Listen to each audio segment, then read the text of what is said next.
The millionaire's mother grew worse every day, until the cleaning lady did the impossible agar shu hikoyaning boshida aytilgan birgina jumla sizni oksirigacha ushlab qolsa.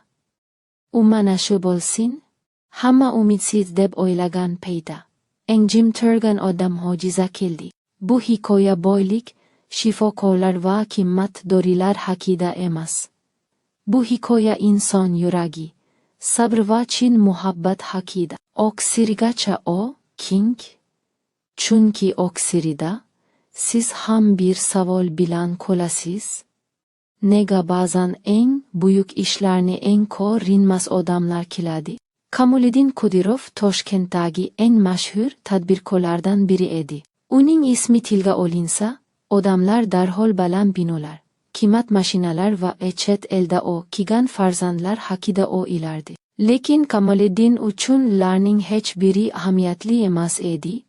Chunki uning yuragi birgina joyda, onasi Oybibi Qodirovaning yonida edi. Oybibi opa, so'nggi oylar ichida kundan kunga yomonlashib borardi.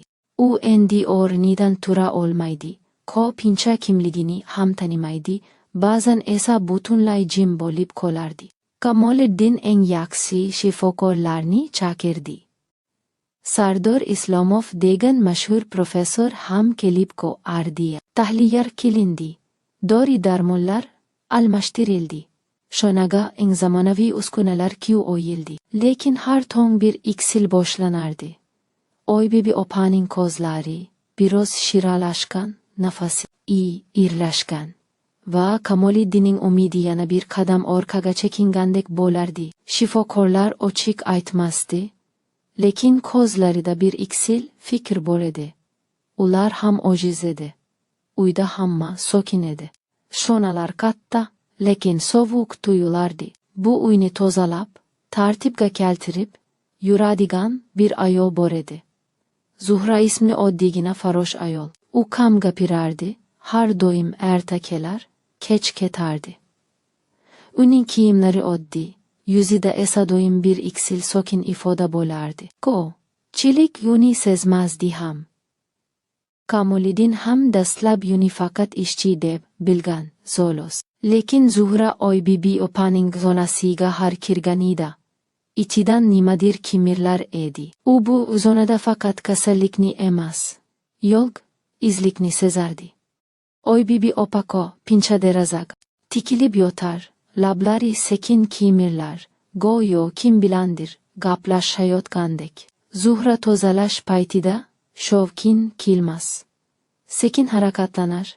Ba'zan esa Oybibi opaning yonida bir necha daqiqa jim turib qolardi. Bir kuni Kamoliddin onasining ahvoli yana o'ji irlashganini ko'rib, sabrini yo'qotdi. U shifokorlarga baqirdi, shodimlarga qichqirdi, hatto o'ziga hamgi azablandi. Pulim bor, hamma narsa bor, lekin onamni saqlab qola olmayapman, dedi u ko'zlari yoshlanib. Shu payt eshik oldida Zuhra jim turardi. U hech narsa demadi, lekin yuragi achidi. O'sha kechagi alati bir voqea bo'ldi. Oybibi opa birdan uyiga o'nib, past ovozda eski bir qo'shiqni ishirgo'yi kela boshladi. Bu qo'shiqni Kamoliddin bolaligida ko'p eshitgan edi. U yugurib shonaga kirdi, lekin onasi yana jim bo'lib qoldi. Ertasiga shifokorlar buni tasodif dedi. Lekin Zuhra buni tasodif deb bilmasdi. Zuhra keyingi kunlardan boshlab Oybibi opaning sanasida biroz ko'proq qoladigan bo. U tozalashni tugatgach, sekin stulga o'tirar, bolalikda buvisi aytib bergan ertaklarni past ovozda ayta boshlardi. Ba'zan eski salku qo'shiqlarini kuylardi. U hekimdan ruxsat so'ramadi, lekin yuragi uni shu ishga undardi. Oybibi opaning ko'zlari ba'zan ochilib, Zuhra tomonga qarardi. Kamoliddin buni payqadi. Avvaliga jahli chekdi. Bu yerda nima qilyapsiz? dedi u sovuq ohangda. Zuhra boshini egib, faqat gapirib o'tiribman, dedi eksolos. Kamoliddin unga ishdan bo'shashini aytmoqchi bo'ldi, Lekin onasining kuyovli sekin kimirlaganini ko'rib, tuksadi. Oy bibi, opa uzoq vaqtdan beri biror narsaga reaksiya bildirmagan edi. Kunlar o'ta boshladi.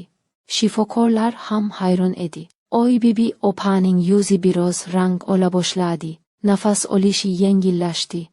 U ba'zan bir-ikki so'z aytardi. Eng kizik, bu Zuhra-ku oshiq aytayotgan yoki hikoya kelayotgan paytida sodir bo'lardi. Sardor Eslomov buni ruhiy uvaygi o'nish deb atadi, lekin aniq tushuntirib bera olmadi. Bir kuni Oybibi, opako, zlarini ochib, aniq va ravshan ovozda bir ismni aytdi. Zuhra, eksonadagi hamma kotib qoldi. Kamoliddin yuragini ushlab qoldi. Onasi yuni emas, shifokorni emas, ayna farosh ayolni chaqirgan edi. Zuhra esa ko'zlariga yosh olib, Oybibi opaning qo'lini ushladi.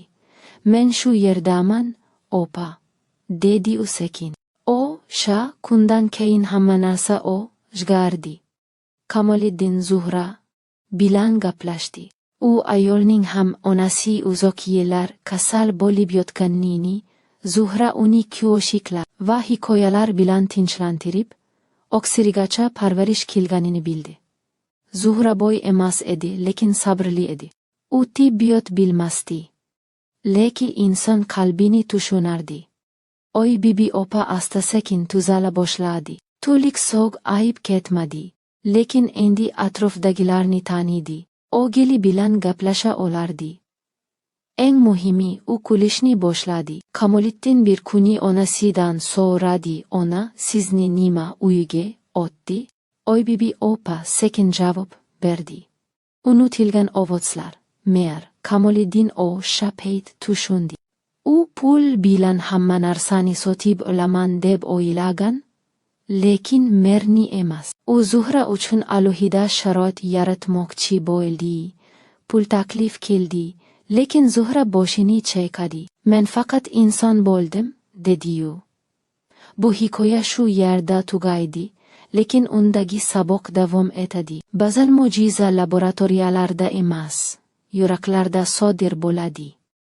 Ba'zan eng muhim dorilar dorixonada sotilmaydi. 5A ba'zan millionlab pullar kila olmagan ishni jim yuradigan bir farosh ayol bajaradi. Agar siz ham bugun kimnidir sezmay tayotgan bo'lsangiz, balki aynan u inson ertaga sizning hayotingizni o'zgartirar.